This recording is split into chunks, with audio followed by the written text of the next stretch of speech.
Hello students, welcome on this channel.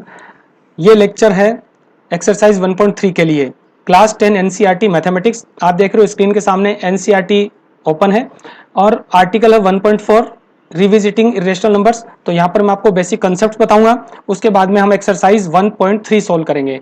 ठीक है, ये एक्सरसाइज है रेशनल और इरेशनल नंबर्स के बारे में। 9th क्लास में आपने बेसिक कंसेप्ट पढ़ा था, बिल्कुल बेसिक सी बातें रेशनल और इरेशनल के बारे में स्टडी की थी। तो यहाँ पर थोड़ा सा कंपैरिजन में कर देता हूँ रेशनल इरेशनल का, ताकि आपको कुछ बेसिक बातें जो वो रिमाइंड हो जाएं। करेक्ट, देखो ये होगा रेशनल और ये इरेशनल। तो इन दोनों नंबर्स का जो कलेक्शन होता है, यानी जितने भी रेशनल और जितने भी इरेशनल है, इन सब का कलेक्शन होके रियल नंबर्स मिलते हैं। छोटी सी बात आप ध्यान रख सकते हो। तो रियल नंबर क्या होते हैं? रेशनल और इरेशनल नंबर्स का कलेक्शन होता है। ठीक है ना। अब रेशनल नंबर क्या होता है? तो छोटी सी डेफिनेशन होती है कि इसको हम पी अपॉन क्यू की फॉर्म में लिख सकते हैं। आगे की बातें आपको पता है कि पी और क्यू दोनों इंटीजर होंगे और q not equal to zero होगा, यानी क्यू कभी जीरो नहीं होगा। ठीक है, इसके बाद में इरेशनल नंबर क्या होता है? बहुत सीधा सा कंसेप्ट है। Irrational number can not be written in the form of p upon q. मतलब किसी भी इरेशनल नंबर को हम पी अपॉन क्यू की फॉर्म में लिख नहीं सकते। ठीक है, ये बेसिक सा डिफरेंस हुआ। उसके बाद में एक बहुत इंपॉर्टेंट प्रॉपर्टी होती है क्यू की। Q means denominator. अगर हमने पी अपॉन क्यू की फॉर्म में लिख दिया किसी भी नंबर को, मान लो कुछ भी, तो क्यू की नेचर से हम पता कर सकते हैं कि रेशनल नंबर किस टाइप का है। अब रेशनल नंबर दो टाइप के होते हैं, एक होता है टर्मिनेटिंग, ठीक है, दूसरा होता है रिपीटिंग। तो एक्सरसाइज के अंदर ही मैं आपको बताऊंगा क्वेश्चन सॉल्व करते वक्त, क्योंकि बेसिकली सब कुछ 9th में आपने स्टडी कर रखा है। तो टर्मिनेटिंग क्या होता है और रिपीटिंग क्या होता है, ये दोनों केस रेशनल नंबर के आते हैं। जो तीसरा केस बचा वो इरेशनल नंबर का है। वो केस कौन सा होगा? नॉन टर्मिनेटिंग नॉन रिपीटिंग, यानी कोई भी नंबर है उसमें डेसिमल प्लेस के बाद में कोई टर्मिनेशन नहीं होता और कोई रिपीटेशन नहीं मिलता डिजिट्स का, तो वो इरेशनल होता है। तो वहां पर क्यू के नेचर की बात ही नहीं करेंगे, क्योंकि वो पी अपॉन क्यू में लिखा ही नहीं जाएगा। करेक्ट, चलते हैं अपन एनसीईआरटी पर। इसमें कुछ पॉइंट्स लिखे हैं, देखो √2, √3 और √5 ये इरेशनल हो गए। इससे पहले के लेक्चर में मैंने आपको अच्छे से बताया था कि अगर कोई प्राइम नंबर है और उसका हम स्क्वायर रूट निकालते हैं तो हमेशा इरेशनल आएगा, कभी भी रेशनल नहीं आएगा। ठीक है, तो यहां पर ये गिवन है कि इन जनरल, देखो स्क्रीन पर मैंने हाईलाइट किया है, in general √p is irrational when p is prime. अगर p प्राइम है तो ये √p इरेशनल होगा। सो आगे दिया है recall a number s is called irrational if it can not be written in p upon q. अभी मैं स्क्रीन पे लिख चुका हूं आपके सामने, ठीक है, कि पी अपॉन क्यू में नहीं लिख सकते हम। अगर नहीं लिख सकते तो वो नंबर हमेशा इरेशनल ही होगा, और किसी नंबर को हम पी अपॉन क्यू की फॉर्म में लिख सकते हैं तो वो रेशनल होगा। करेक्ट, बाकी कंडीशंस एज इट इज रहेंगी, where p and q are integers and q not equal to zero. चलो आगे देखते हैं। सो एनसीईआरटी में आगे क्या गिवन है, देखो कुछ वैल्यूज गिवन है जो इरेशनल है, जैसे √2, √3, √15। आप देख सकते हो कि यहाँ पर प्राइम नंबर तो हैं, कौन से हैं? पहले दोनों, ये √2 और √3, लेकिन √15 प्राइम नहीं है, कॉम्पोजिट है। बट इसको ब्रेक करेंगे तो क्या मिलेगा? √3 इंटू √5। तो ये फिर से वही हो गया, इरेशनल नंबर हो गया। उसके बाद में पाई, याद रखना पाई हमेशा इरेशनल नंबर होता है। फिर से स्क्रीन पे चलते हैं, देखो स्टूडेंट्स, मैं बात करता हूं पाई की। आपको पता है पाई की दो वैल्यूज होती हैं, 22/7 एंड 3.14। ये भी पाई की वैल्यू है। बट ये जो वैल्यू है ना 22/7, ये पी अपॉन क्यू की फॉर्म में है, और 3.14 भी पी अपॉन क्यू की फॉर्म में, क्योंकि इसको हम लिख सकते हैं 314/100। तो ये भी पी अपॉन क्यू की फॉर्म में हो गई। इसका मतलब ये दोनों तो रेशनल हो गए। कौन से हो गए? 22/7 और 3.14। तो आपको नोट कर लेना है कहीं भी कॉपी में या बुक में, जो भी कुछ बोल रहा हूं बहुत इंपॉर्टेंट है। 22/7 रेशनल नंबर, रेशनल, और 3.14 भी रेशनल। बट जो पाई है वो इरेशनल होता है। अब आप सोच रहे हो कि ये कैसे हो सकता है, क्योंकि ये दोनों तो वैल्यू पाई की है। तो एक बात याद रखनी है कि ये दोनों एग्जैक्ट वैल्यू नहीं है पाई की, ठीक है ना, ये अप्रोक्सीमेट वैल्यूज हैं, सिर्फ अप्रोक्सीमेट, क्योंकि पाई तो नॉन टर्मिनेटिंग और नॉन रिपीटिंग है, इसलिए हमने इसकी कुछ वैल्यू कंसीडर कर ली जो कैलकुलेशन में हम यूज में ले सकें, क्योंकि बहुत बड़ा नंबर याद नहीं रख सकते। 3.14 हमने कंसीडर कर लिया, ठीक है। तो पाई क्या हुआ? इरेशनल। सो स्क्रीन पर आप देखो, मैंने पाई जो लिखा है वो लिखा है इरेशनल, ये आई आर का मतलब इरेशनल। और ये जो दोनों वैल्यूज है ना, ये वाली जो हमने लिखी है 22/7 एंड 3.14, ये जो दोनों वैल्यूज हैं ये रेशनल होती है, अच्छे से याद रखो। 22/7 rational number, 3.14 rational number, but pi irrational number. तो ऐसा कुछ ऑब्जेक्टिव क्वेश्चन आ जाए, मतलब एमसीक्यू, तो याद रखना पाई हमेशा इरेशनल होता है, वहीं पे टिक करना आपको, करेक्ट। ये हो गया। देन -√2/√3, ऑब्वियसली एक इरेशनल नंबर को इरेशनल से डिवाइड कर रहे हैं, नेगेटिव में हो सकता है, नो डाउट। और ये देखो 0.10, 110, 111, मतलब इसमें जो पैटर्न है वो रिपीट नहीं हो रहा। पैटर्न क्यों रिपीट नहीं हो रहा? डेसिमल एक्सपेंशन हम देखें तो देखो क्या है, ये रहा 10, फिर मिला हमें 110, फिर मिला 111, तो 1 जो है उसके नंबर चेंज हो रहे हैं, ठीक है ना। फिर 4 टाइम्स 1 मिला, 0 मिला, तो कोई पैटर्न नहीं मिल रहा, और ये नॉन टर्मिनेटिंग है क्योंकि यहाँ पे डॉट डॉट शो किया है। डॉट डॉट का मतलब नॉन टर्मिनेटिंग, ये ऐसे ही चलता जाएगा, ऐसे ही इनफाइनेटली चलता जाएगा, तो ये भी इरेशनल नंबर है। सो हम यहाँ पर एक इंपॉर्टेंट कंसेप्ट है उसको हम प्रूव करेंगे, उसका प्रूफ दिया है और उस पर बेस्ड कुछ न्यूमेरिकल्स दी है, ठीक है। यहाँ पे लिखा है before we prove that √2 is irrational we need the following theorem whose proof is based on the fundamental theorem of arithmetic। Last lecture में मैंने बताया था फंडामेंटल थ्योरम ऑफ अर्थमेटिक क्या होती है। सिंपल सी बात है, इस थ्योरम को यूज करके हम किसी भी नंबर्स के प्राइम फैक्टर्स पता करते हैं, मतलब उस नंबर को प्राइम फैक्टर के प्रोडक्ट फॉर्म में लिखा जा सकता है और वह यूनिक होता है। तो यह थ्योरम 1.3 है, ये आपको स्टडी कर लेनी है। और यहाँ पे स्टार लगा रखा है, देखो ये रहा प्रूफ और स्टार, इसका मतलब ये एग्जाम पॉइंट ऑफ व्यू से नहीं है, आपकी एनसीईआरटी में मेंशन किया है, तो डोंट वरी, इसको आपको स्टडी कर लेना है, ठीक है। चलो उसके बाद में हम देखते हैं इसको। अगर आप अच्छे से समझ लेते हो ना, तो ये जो थ्योरम्स और क्वेश्चंस आने वाले हैं एक्सरसाइज में, ये बहुत आसानी से समझ में आएंगे, बहुत इजी हैं, बहुत ही ज्यादा इजी हैं, ठीक है। तो थोड़ा सा कंफ्यूजन कहीं हो सकता है, वो मैं आपका क्लियर कर दूंगा स्टेप बाय स्टेप। देखो ये क्वेश्चन आता है, प्रूव दैट √2 इज इरेशनल। जैसा कि मैंने बताया आपको कि रूट में एक प्राइम नंबर है, वो इरेशनल होता है, बट इसका प्रूफ क्या है? तो इस प्रूफ को हम कहते हैं प्रूफ बाय कॉन्ट्राडिक्शन। कॉन्ट्राडिक्शन क्या होता है? कहीं भी हम किसी चीज को सही मान के चलते हैं और बाद में गलत उसको प्रूव कर दें, तो हम कहते हैं कॉन्ट्राडिक्शन हो गया, कि हमने जो अज्यूम किया था वो गलत था, ठीक है। हमने अज्यूम किया था यस, और हमारा लास्ट में प्रूफ मिला नो। कुछ भी ऐसा कि आप जो कुछ अज्यूम कर रहे हो वो बाद में गलत प्रूव हो जाए, गलत साबित हो जाए, तो ये कॉन्ट्राडिक्शन की सिचुएशन होती है। तो सबसे पहले हम ये लिखेंगे, let assume that to the contrary √2 is irrational, यानी हमने ऐसा मान लिया कि √2 एक रेशनल है, रेशनल नंबर। इसका मतलब इसको हम P/Q की फॉर्म में लिख सकते हैं। अब यहाँ पर इसने R/S लिया तो नो प्रॉब्लम, कोई बात नहीं, आप A/B भी ले सकते हो, वो भी करेक्ट होगा। तो यहाँ पर R और S क्या इंटीजर होंगे, और S नॉट इक्वल टू 0 0 होगा। वही डेफिनेशन जो रेशनल की होती है, जिसे हम लिखते हैं P/Q और Q not equal to 0। Similarly हमने लिखा R/S और S not equal to 0, correct. तो हमने इसको एक रेशनल नंबर माना है। अब उसके बाद में हम लिखा कि R and S have a common factor other than 1। हो सकता है उसका कोई कॉमन फैक्टर हो, ठीक है। कैसे? देखो स्क्रीन पर, मान लो हमने कुछ ऐसा एज्यूम किया कि ये कोई नंबर है 10/30, क्या पर कॉमन फैक्टर 10 है ना, क्योंकि ये 10 से कट रहे हैं दोनों, ठीक है। तो 10 यहाँ पर कॉमन फैक्टर था, तो ऐसा माना कि हमने कोई कॉमन फैक्टर है उससे डिवाइड कर दिया। उसके बाद में हमें क्या मिला, ये R/S की जगह हम हमारा हो गया A/B। तो ये अब A/B बन गया और A/B को प्राइम हो गए। तो स्क्रीन पे देखते हैं कि जो हमने R/S लिया था ना, ये था हमारा 10/30, और ये 10 से हमने कट कर दिया इसको, ठीक है। तो कट करने के बाद क्या मिला, ये जो मिला ना 1/3, ये हमारा हो गया P/Q, ठीक है। तो ओरिजिनली था 10/3, एक कॉमन फैक्टर से हमने डिवाइड कर दिया यानी HCF से, और नया एक रेशनल नंबर मिला 1/3, तो ये P/Q। अब हम P/Q पे वर्क करेंगे, किस पे वर्क करेंगे? P/Q पे, करेक्ट। तो बाकी कंडीशंस वही रहेगी, A/B को प्राइम हो गए और यहाँ पे B नॉट इक्वल टू 0 होगा ऑब्वियसली। तो यहां से क्रॉस मल्टीप्लाई किया, देखो क्या मिला, हमें ये स्टेटमेंट मिला A is equal to B√2, simply cross multiply किया। अब दोनों तरफ स्क्वायर कर दिया। तो ये सारी स्टेप्स को हम फॉलो करेंगे जब भी किसी नंबर को इरेशनल प्रूव करना हो ना, चाहे √3 हो या √5 हो, तो हम यही स्टेप्स फॉलो करेंगे एग्जैक्टली। दोनों तरफ स्क्वायर किया तो हमें क्या मिला, 2B² इक्वल टू A²। देखो ये आप देख रहे हो ब्लू कलर में जो मैंने शेड किया है, ये B√2 इक्वल टू A है। जब दोनों तरफ स्क्वायर किया तो हमें मिला 2B² is equal to A², ये मिल गया हमें 2B² equal to A²। Therefore 2 divides A², इसका मतलब क्या होगा 2 डिवाइड्स A ऑल्सो। अब ये कहां से आया, ये ऊपर जो थ्योरम उसमें से आया। देखो थोड़ा सा हम इसमें ऊपर चल लेते हैं, ये रहा ये थ्योरम। ये कह रही है कि let P be a prime number if P divides A² then P divides A, where a is a positive integer.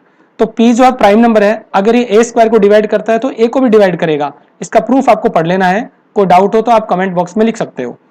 Then यहां पर यही थ्योरम जो है, इसका स्टेटमेंट हमने लिया है इसी थ्योरम का कि 2 डिवाइड्स ए स्क्वायर, यानी कि 2 क्या है, बी स्क्वायर से मल्टीप्लाई होकर ए स्क्वायर दे रहा है, ठीक है ना।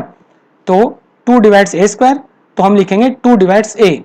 अब ये हमें कहीं नहीं लिखना, बाय थ्योरम 1.3 और ये कुछ नहीं लिखना है। थ्योरम का नाम हमें कभी नहीं लिखना होता एग्जाम में।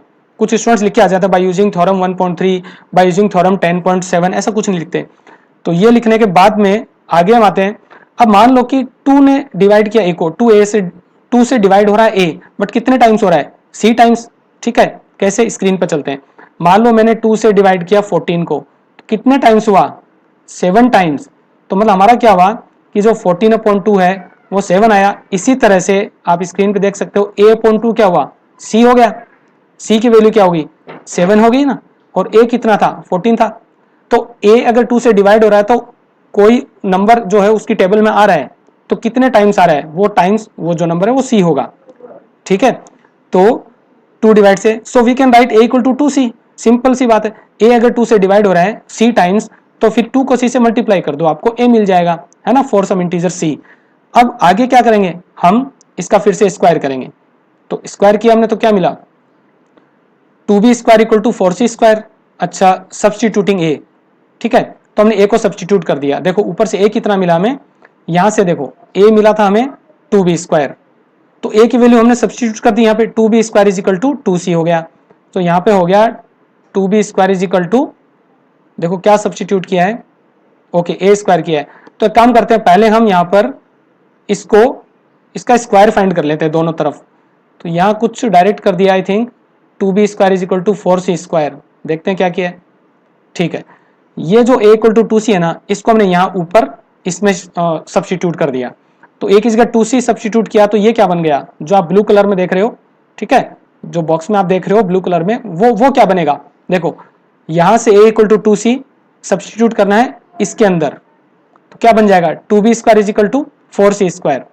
थोड़ा नीचे चलते हैं, 2b² = 4c² और 2 से हमने डिवाइड कर दिया यहाँ पर दोनों तरफ, तो b² = 2c²। फिर से वही थ्योरम कि यहाँ पर जो 2 है वो डिवाइड करेगा b² को, ठीक है ना। ये 2 डिवाइड्स b², सो हम क्या कर सकते हैं, हैंस 2 डिवाइड्स b ऑल्सो।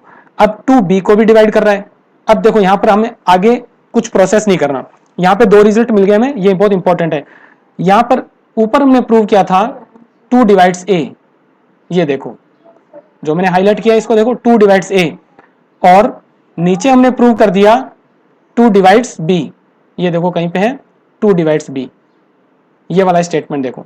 तो ऊपर वाला और ये वाला, इन दोनों को मिलाओ, इन दोनों को मिक्स कर दो, क्या बनेगा, 2 divides a and 2 divides b, मतलब 2 दोनों का कॉमन फैक्टर है, किसका, a और b का, तो दोनों का कॉमन फैक्टर है। और हमने ऊपर ये माना था कि a और b को प्राइम है। को प्राइम क्या होते हैं, जिनका कॉमन फैक्टर सिर्फ 1 होता है, नंबर 1। लेकिन यहां पर हमने प्रूव कर दिया कि भैया तो 2 से भी डिवाइड हो रहे हैं, मतलब हमारा कॉन्ट्राडिक्शन, यहाँ पे कॉन्ट्राडिक्शन हो गया, मतलब हमारा जो अजम्पशन था, जो अज्यूम किया था वो रॉन्ग हो गया, है ना। तो a/b क्या होंगे, उनका कॉमन फैक्टर होगा, कोई ना कोई कॉमन फैक्टर होगा, और वो कॉमन फैक्टर क्या, 2 है। तो देयरफॉर हम लिखेंगे a and b have at least 2 as a common factor, 2 तो उसका कॉमन फैक्टर है ही है। सो हम लिखेंगे but this contradicts the fact that a and b have no common factor other than 1, क्योंकि ऊपर हम लिख चुके हैं कि a और b को प्राइम है, और यहाँ हम करें कि ऑटोमेटिकली कुछ ऐसा आ रहा है कि a और b को प्राइम नहीं है।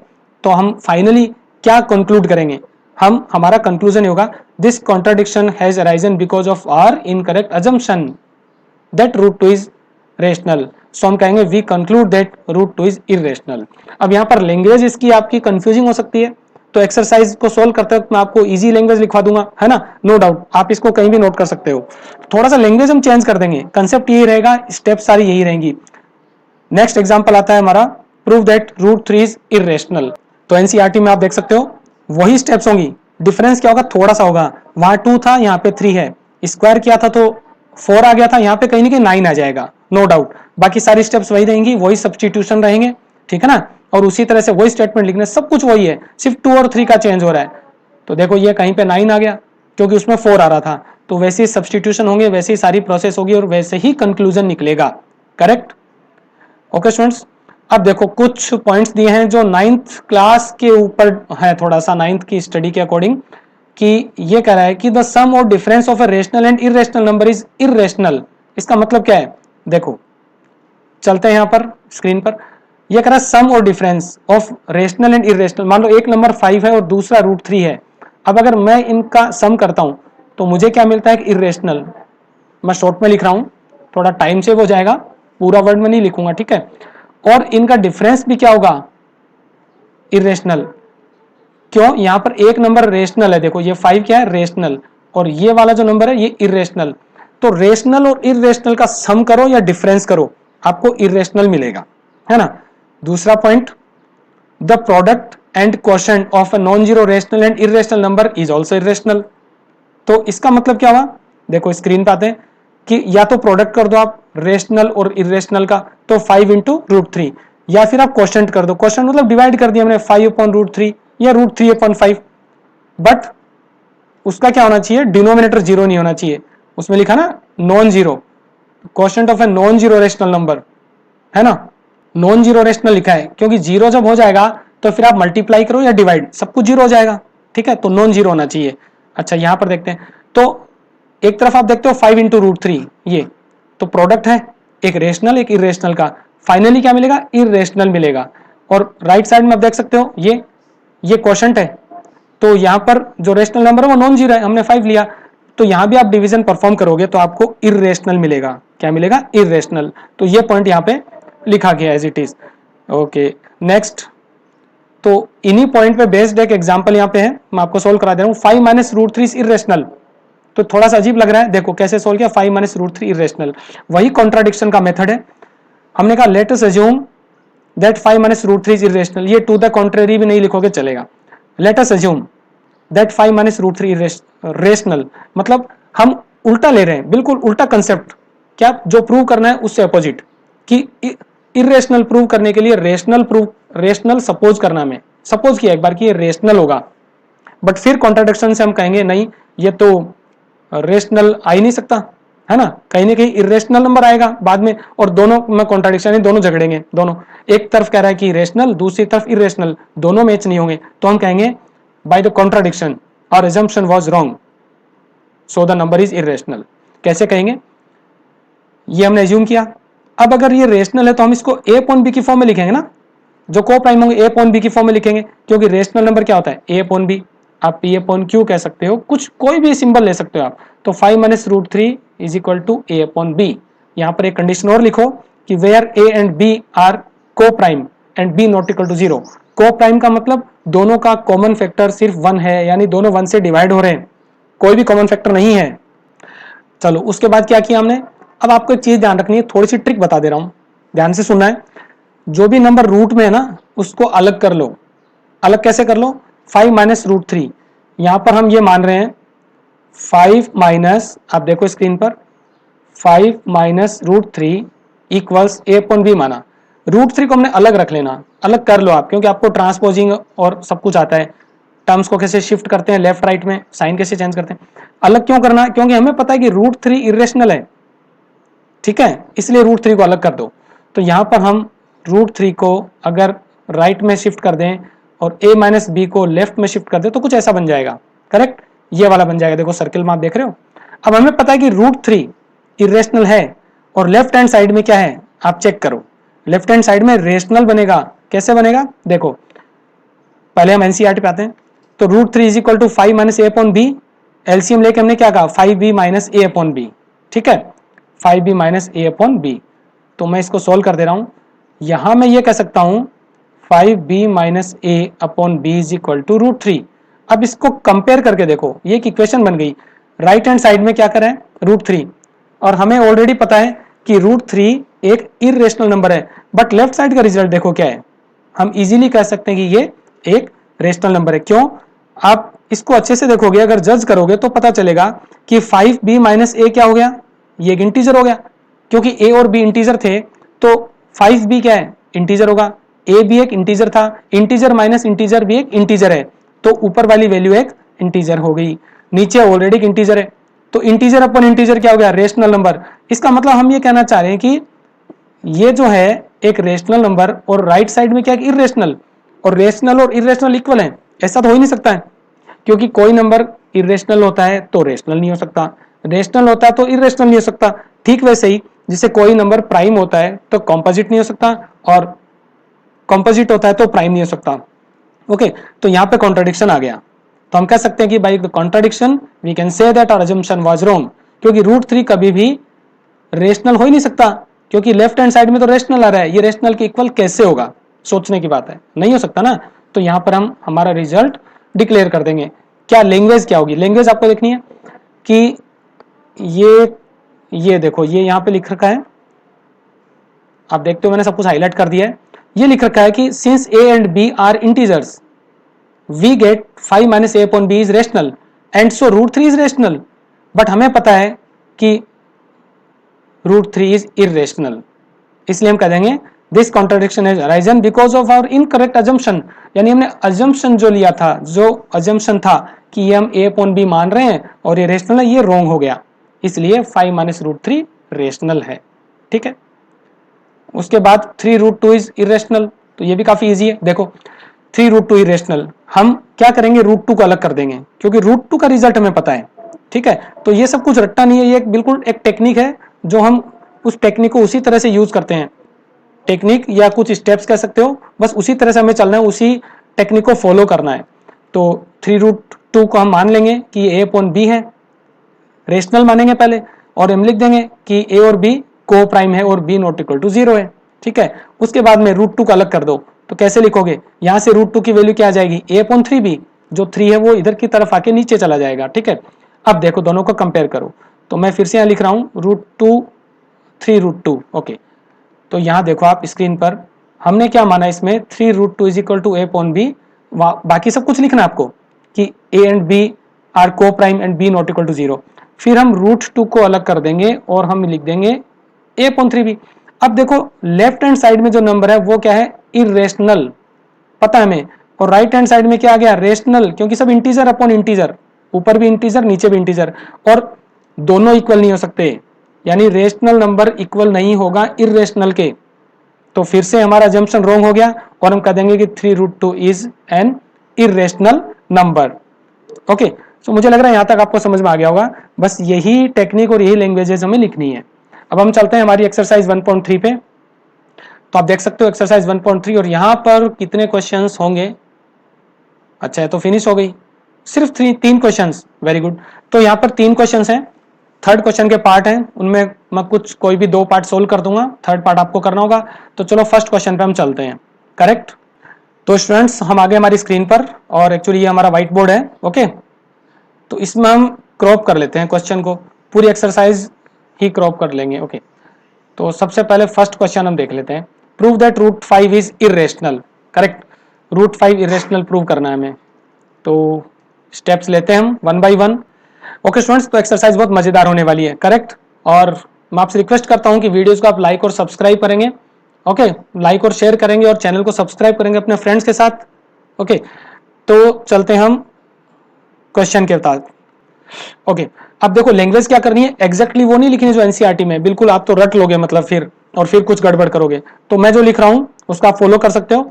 हम मानेंगे, अज्यूम करेंगे, let √5 is equal to a upon b, और हम लिख देंगे where a and b are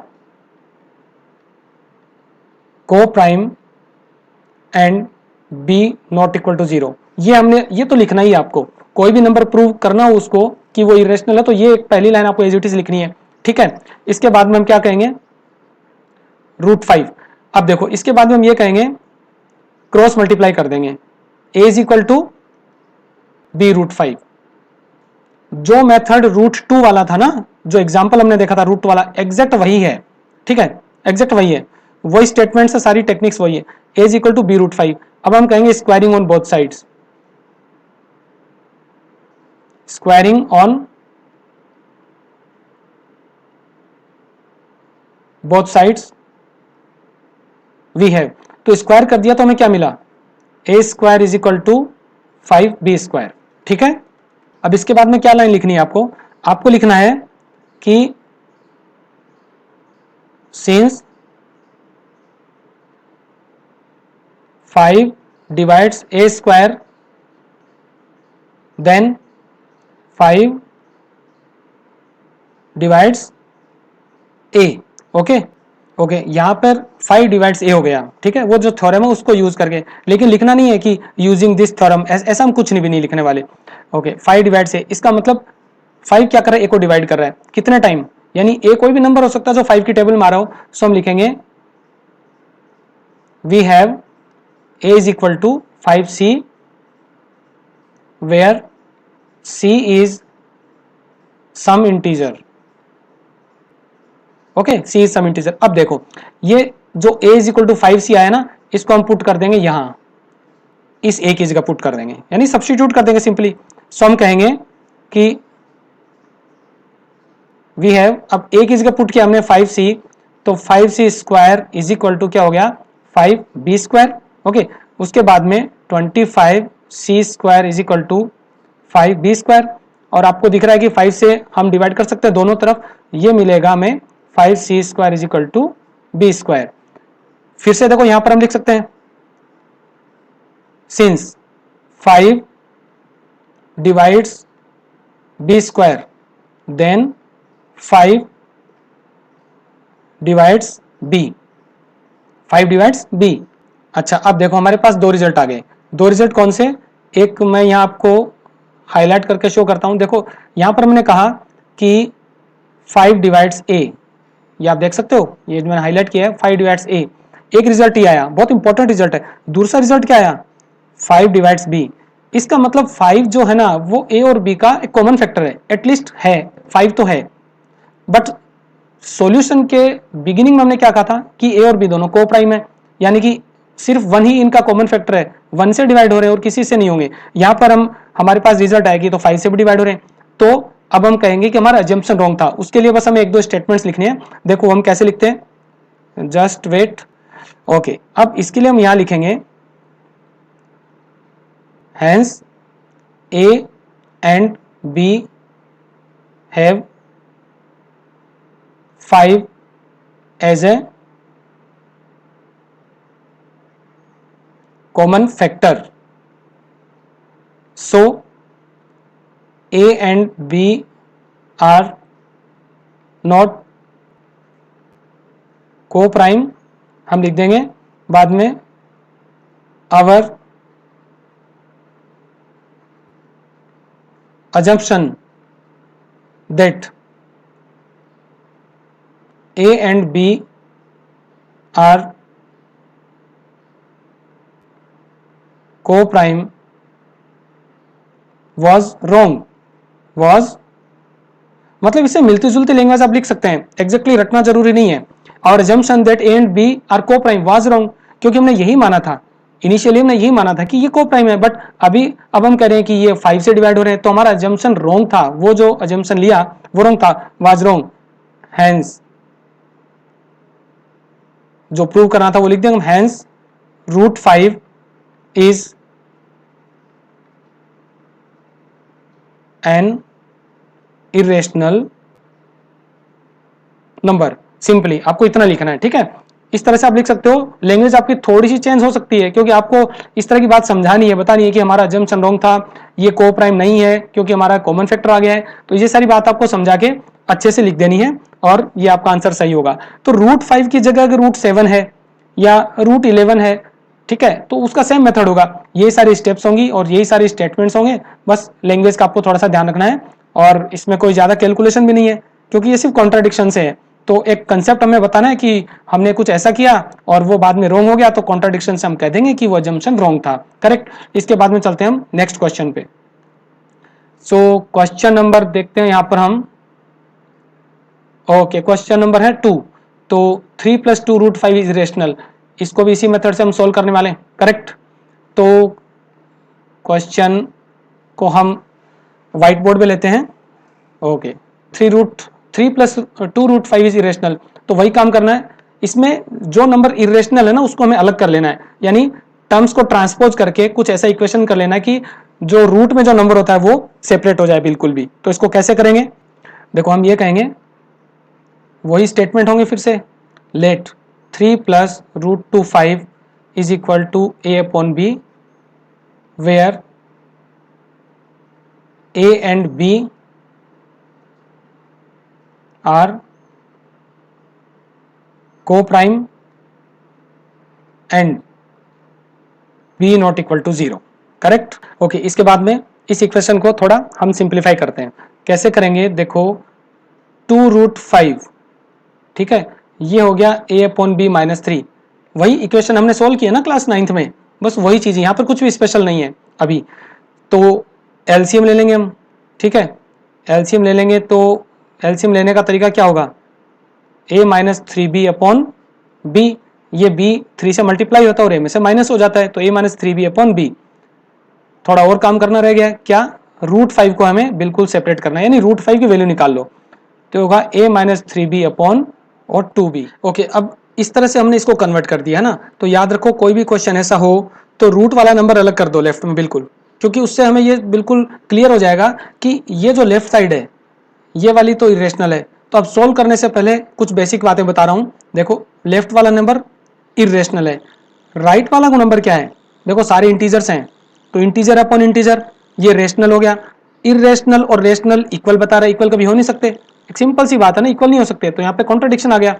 अब चलो हम ये कहते हैं कि since a and b are integers, hence a minus 3b upon 2b is a rational number. Obviously, क्योंकि a माइनस 3b भी इंटीजर होगा और अपॉन 2b भी इंटीजर है, तो इंटीजर अपॉन इंटीजर। अब अगर a minus 3b upon 2b integer है तो रूट 5 भी क्या हो गया, sorry, a minus 3b upon 2b अगर रेशनल है तो रूट 5 भी रेशनल हो गया। राइट साइड वाला रेशनल है तो लेफ्ट वाला भी rational, hence root 5 is rational number, ठीक है। बट अब यहां पे कॉन्ट्राडिक्शन हो गया, यानी हमने प्रूव कर दिया कि रूट 5 रेशनल है, बट हमें पता है कि रूट 5 रेशनल नहीं होता, ये इरेशनल होता है। बट इट कॉन्ट्राडिक्ट्स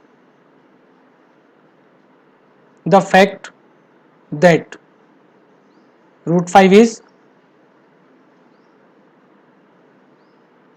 इरेशनल, ठीक है। तो हम क्या कहेंगे, इसके बाद लिखेंगे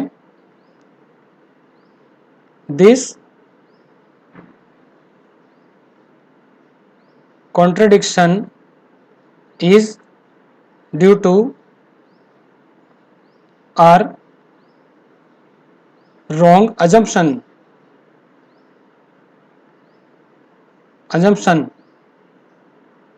that, क्या क्वेश्चन था वो हम लिख देंगे, हमने क्या अज्यूम किया था, 3 plus root two 5, 3 plus 2 root 5, that 3 plus 2 root 5 is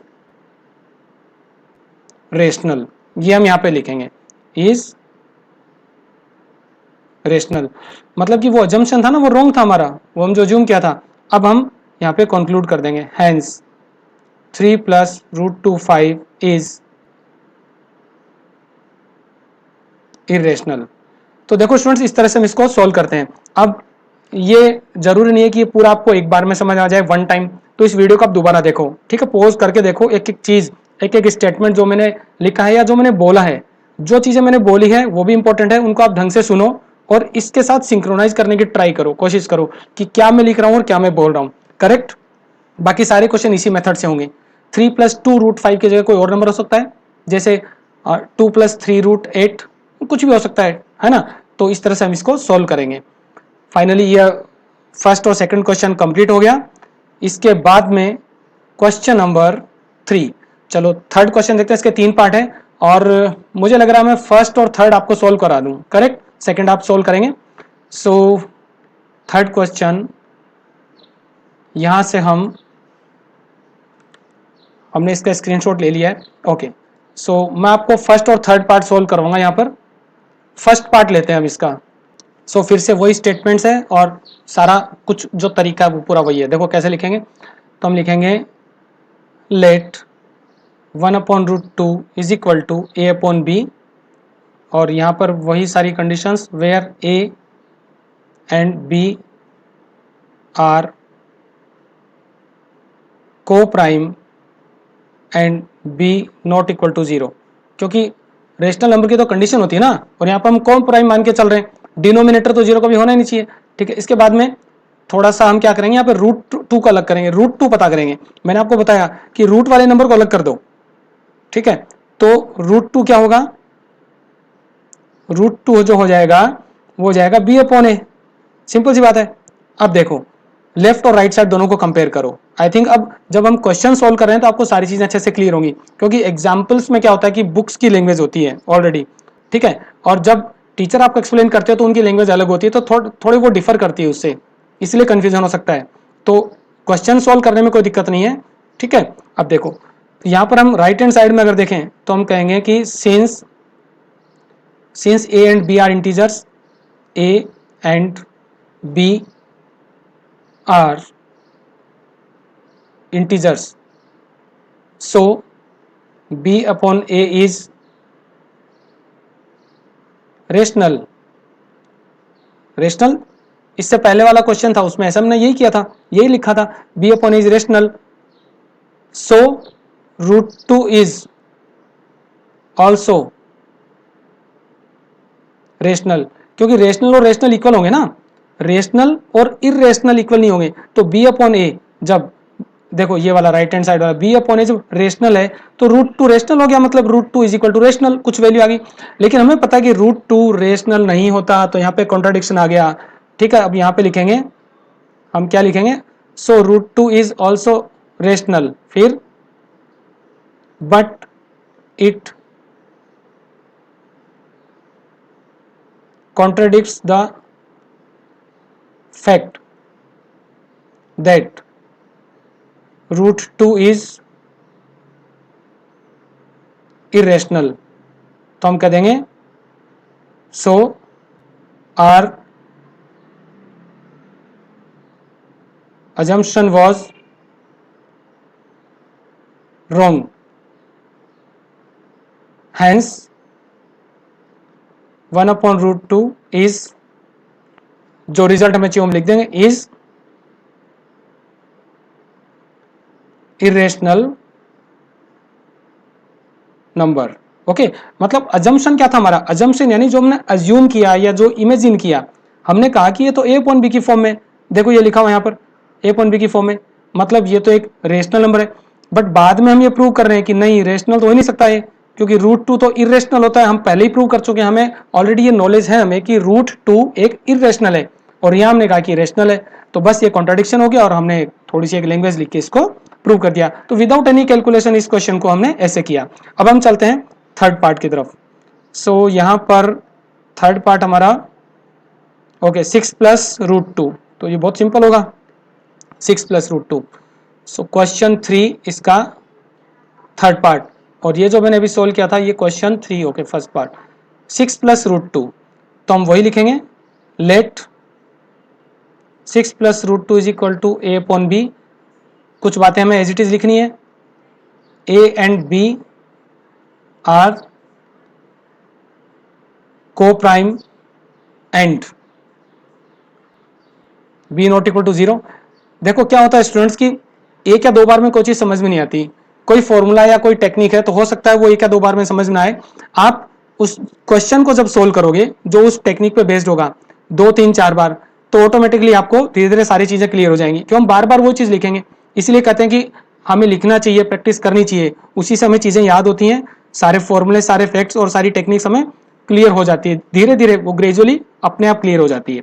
तो यहाँ पर कोई दिक्कत नहीं, हम ऐसा स्टेटमेंट लिख सकते हैं। अब वही काम करना है, √2 को अलग कर देना है, तो जो टर्म्स है उनको आप इधर उधर करके √2 को अलग कर दो। हम यहाँ पे ये लिख सकते हैं ना कि √2 is equal to a/b - 6। Okay, और इसको हम कैसे लिखेंगे, √2 is equal to a - 6b/b। Okay, so ये a/b - 6 हुआ और a - 6b/b। अब देखो लेफ्ट और राइट साइड में क्या हो रहा है, अब आपको याद आ गया कि राइट साइड वाली जो भी कोई वैल्यू आएगी ये एक रेशनल आएगा। देखो कैसे आएगा, आपको पता है a और b इंटीजर है, तो b अगर इंटीजर है तो 6b एक इंटीजर होगा, 6 इंटू बी। और अगर a में से सब्ट्रैक्ट करेंगे तो इंटीजर माइनस इंटीजर इंटीजर होगा, तो ऊपर वाली वैल्यू भी इंटीजर है, नीचे वाली वैल्यू भी इंटीजर है, तो ये तो एक रेशनल नंबर हो गया। तो लैंग्वेज हम लिखेंगे, क्या लिखेंगे कि since a and b are integers then a minus 6b upon b is rational, hence अब देखो राइट हैंड साइड वाला रेशनल है, मतलब √2 ये क्या होगा equal to rational, hence √2 is rational. But ये तो कॉन्ट्रडिक्शन हो गया ना, क्योंकि हमें पता है √2 तो रेशनल नहीं होता, तो हम क्या लिखेंगे but it contradicts the fact that √2 is irrational. इसका मतलब ये है कि जो हमारा प्रीवियस नॉलेज है हमने ऑलरेडी प्रूव किया हुआ है कि √2 इरेशनल है, और यहाँ ये आ गया कि √2 रेशनल, तो ये वाला हमारे ओरिजिनल कंसेप्ट को यानी असली जो चीज हम जानते हैं उसको कॉन्ट्रडिक्ट कर रहा है, उसको गलत प्रूव कर रहा है, गलत साबित कर रहा है। तो हम क्या लिख देंगे, our assumption was wrong, our assumption was wrong, hence 6 plus √2 is rational। ठीक है, तो ये थर्ड क्वेश्चन का थर्ड पार्ट था, और सेकंड पार्ट आई होप आप सोल्व कर लोगे। मैं आपको एनसीईआरटी दिखा देता हूं। सेकंड पार्ट में क्या है 7√5, तो इसको a/b मान लो, √5 को अलग कर दो तो हो जाएगा a/7b, और सिंपल सी बात है a/7b भी रेशनल होता है। तो आप कह दोगे कि जो कॉन्ट्राडिक्शन है उससे √5 है वो इरेशनल नंबर होगा। ठीक है, okay students, so exercise 1.3 complete होती है। नेक्स्ट वीडियो में हम मिलेंगे एक्सरसाइज 1.4 के साथ, और उसमें कंसेप्ट बहुत इजी है। उसमें हम डिस्कस करेंगे डिनोमिनेटर की नेचर के बारे में। वहां से हम पता कर सकते हैं कि रेशनल नंबर कौन से टाइप का होगा, यानी कौन सी कैटेगरी का होगा, टर्मिनेटिंग होगा कि रिपीटिंग होगा, तो डिस्कस करेंगे नेक्स्ट वीडियो में। ओके, और इस चैनल को स्टूडेंट से कनेक्ट करवाने के लिए आपके लाइक्स और शेयर की जरूरत है। सो आई होप इस वीडियो को आप लाइक और शेयर करेंगे और चैनल को सब्सक्राइब करेंगे। सो मिलते हैं नेक्स्ट वीडियो में, तब तक के लिए हैव अ गुड डे।